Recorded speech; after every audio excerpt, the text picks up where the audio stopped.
Hi friends, എല്ലാവർക്കും നമസ്കാരം. ഞാൻ ഗീതാജിയാണ്. ഇന്നത്തെ വീഡിയോ നവരാത്രി വ്രതം ഞാൻ എടുക്കുന്നത് എങ്ങനെയാണെന്ന്. ഒരുപക്ഷെ ഇങ്ങനെയും വ്രതം എടുക്കുന്നവരുണ്ടാകുമായിരിക്കാം. അമ്മയുടെ ഇന്നത്തെ ഉച്ചത്തെ നൈവേദ്യമാണ്. 5 പൊട്ടറ്റോ എടുത്തു, അത് നന്നായി ഗ്രേറ്റ് ചെയ്തെടുത്തു. അപ്പം ഉപ്പിട്ടതിന് ശേഷം 5-6 തവണ കഴുകിയെടുക്കണം. ഇതിൻ്റെ അകത്ത് ഇടുന്ന ഉപ്പ് ഞാൻ സേന്താ നമക്കാണ് ഉപയോഗിക്കുന്നത്. പലഹാരി നമുക്കെന്ന് പറയും, അതായത് ഇന്ദുപ്പ്.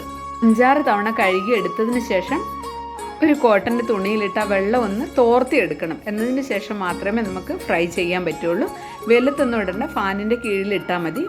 ഒരു 10-15 മിനിറ്റ് കൊണ്ട് അതിൻ്റെ വെള്ളം എല്ലാം ഒന്ന് തോർന്ന് കിട്ടും. എന്നതിന് ശേഷം നമുക്ക് എണ്ണയിലിട്ട് ഫ്രൈ ചെയ്തെടുക്കണം. നവരാത്രി വ്രതം ഒരു നേരം ഭക്ഷണം കഴിച്ചു എടുക്കാം. പക്ഷേ ഞാൻ നവരാത്രി വ്രതം ഭക്ഷണം ഒന്നും കഴിക്കാതെയാണ് എടുക്കുന്നത്.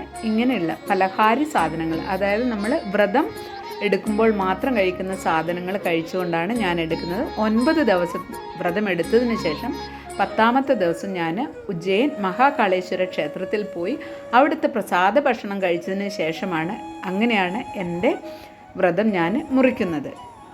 എനിക്ക് നൈവേദ്യം സമർപ്പിച്ചതിന് ശേഷം മാത്രമാണ് ഞാനത് പ്രസാദമായിട്ട് എടുത്ത് കഴിക്കാറ്, അല്ലാതെ ഒന്നും തന്നെ കഴിക്കാറില്ല. അമ്മയ്ക്ക് ഉണ്ടാക്കുന്ന എല്ലാ നൈവേദ്യത്തിനും ഭയങ്കര രുചിയാണ് എന്ന് മാത്രമേ എനിക്കറിയാം. പൊട്ടറ്റോ ഇട്ട് വറുത്ത് കോരുവാണ്. ബ്രൗൺ കളറ് ആയി വരണം, അതുവരെ നമ്മൾ വറക്കണം. വ്രതം എടുക്കുമ്പോൾ ഒരിക്കലും നമ്മൾ ടാറ്റാ സാൾട്ട് ഉപയോഗിക്കില്ല, ഇന്ദുപ്പ് മാത്രമാണ് ഉപയോഗിക്കാറ്. അതുകൊണ്ട് ഞാൻ എല്ലാ ഭക്ഷണ സാധനത്തിലും ഇന്ദുപ്പ് മാത്രമേ ഉപയോഗിക്കാറുള്ളൂ. കോരിക്കഴിഞ്ഞു. ഇനി ഇതിൻ്റെ അകത്തേക്ക് നമ്മൾ നിലക്കടലയും കൂടെ വറുത്ത് കോരിയെടുക്കണം. നിലക്കടലയും കൂടെ ഒന്ന് ഫ്രൈ ചെയ്തെടുക്കാം. അതിന് ശേഷം ഇത് എല്ലാം ഒന്ന് മിക്സ് ചെയ്യണം. അപ്പോൾ ഇതിൻ്റെ അകത്തേക്ക് നമുക്ക് വീണ്ടും ഇന്ദുപ്പ് ചേർത്ത് കൊടുക്കണം. പിന്നെ കുരുമുളക് ചേർത്ത് കൊടുക്കാം. ചുമന്ന മുളക് 2 എണ്ണം ഞാൻ ഇട്ട് കൊടുത്തിട്ടുണ്ട്. പിന്നെ കറിവേപ്പിലയും. ഇത്രയാണ് ഇതിൻ്റെ അകത്ത് നമ്മൾ ചേർക്കുന്ന സാധനങ്ങൾ.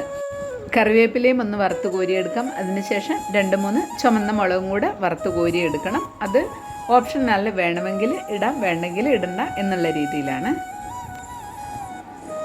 കുരുമുളക് പൊടി ഇതിൻ്റെ കൂടെ നമുക്ക് ചേർക്കാവുന്നതാണ്. ഞാൻ അല്പം കുരുമുളക് പൊടിയും കൂടെ ചേർത്തിട്ടുണ്ട്.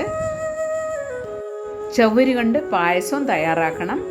ചെറിയ ചവ്വരിയാണ് ഞാൻ എടുത്തിരിക്കുന്നത്. ഏകദേശം 1 മണിക്കൂർ മുന്നേ ഇത് വെള്ളത്തിലിട്ട് കുതിർത്ത് വെക്കണം. എന്നാലേ നമ്മൾ പാകം ചെയ്യാനാവുമ്പോഴത്തേനും ഇത് റെഡി ആവുകയുള്ളൂ. അപ്പം നമ്മളുടെ മിക്സ്ചർ ഇവിടെ റെഡി ആയിട്ടുണ്ട്. കുങ്കുമപ്പൂവ് ചേർത്ത ചവ്വരി പായസമാണ് ഞാൻ തയ്യാറാക്കിയിട്ടുള്ളത്. ഇത് എടുക്കുന്നവർക്ക് കഴിക്കാനുള്ളൊരു സ്പെഷ്യൽ ആട്ടയാണ് സിംഗാഡ എന്ന് പറഞ്ഞത്. അതിൻ്റെ ആട്ട കൊണ്ട് ഉണ്ടാക്കിയതാണ്. പൊട്ടറ്റോ പുഴുങ്ങി ഈ സിംഗാടയുടെ ആട്ടയുടെ കൂടെ ചേർക്കണം. എന്നിട്ട് വേണം ഇതുണ്ടാക്കാൻ. അപ്പോൾ ചെറിയ ചെറിയ ചപ്പാത്തിയാണ് ഉണ്ടാക്കിയത്. ഇത് തൈരിൻ്റെ കൂടെ കഴിക്കാനാണ് ഏറ്റവും നല്ലത്. എനിക്ക് ഉച്ചയ്ക്ക് സമർപ്പിച്ച നൈവേദ്യം ഇത്രയുമാണ്. ഇതാണ് എൻ്റെ വ്രത താലി. നിങ്ങൾക്ക് ഇഷ്ടപ്പെട്ട് കാണുമെന്ന് കരുതുന്നു. ഇഷ്ടപ്പെട്ട് കഴിഞ്ഞാൽ എന്തായാലും ലൈക്ക് ചെയ്യാനും കമൻറ്റ് ചെയ്യാനും മറക്കരുത്. ആദ്യമായിട്ട് വീഡിയോ കാണുന്നവരാണെങ്കിൽ മറക്കാതെ ചാനലിൽ സബ്സ്ക്രൈബ് ചെയ്യുമല്ലോ.